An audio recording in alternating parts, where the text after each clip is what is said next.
আমাকে একজন দর্শক প্রশ্ন করেছেন যে স্যার, হাঁটতে গেলে কিছুক্ষণ হাঁটার পরেই বুকে একটা ব্যথা আসে, আবার আমি যখন হাঁটতে থাকি কিছুক্ষণ পরে এই ব্যথাটা চলে যায়। এটাকে বলে মার্স-ওন অ্যাঞ্জাইনা। অর্থাৎ এটাও আপনার হার্টের যে রক্তনালী রয়েছে তার যে রক্ত প্রবাহ এটা বাধার একটা উপসর্গ।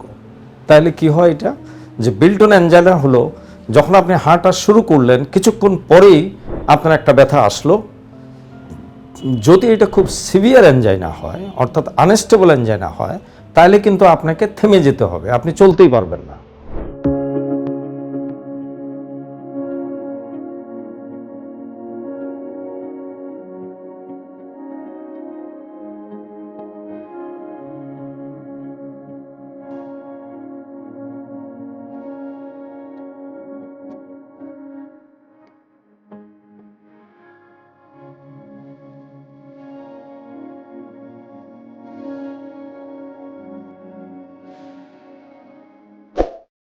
তিন বা 5 মিনিট থামার পরে আপনি আবার আস্তে আস্তে চলতে পারবেন।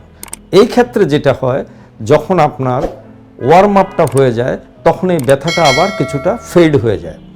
তো এইটাও ইসকেমিক হার্ট ডিজিজের একটা লক্ষণ, এবং যত দ্রুত সম্ভব আপনার চিকিৎসকের পরামর্শ নিয়ে একটা ইসিজি, একটা ইকো এবং সম্ভব হলে একটা ইটিটি করে নেওয়াটা খুব জরুরি।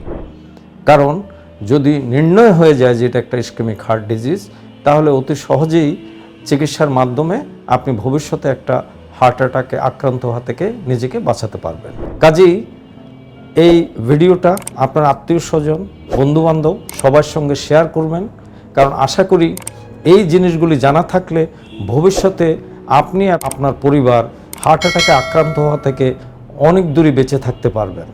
ধন্যবাদ সবাইকে।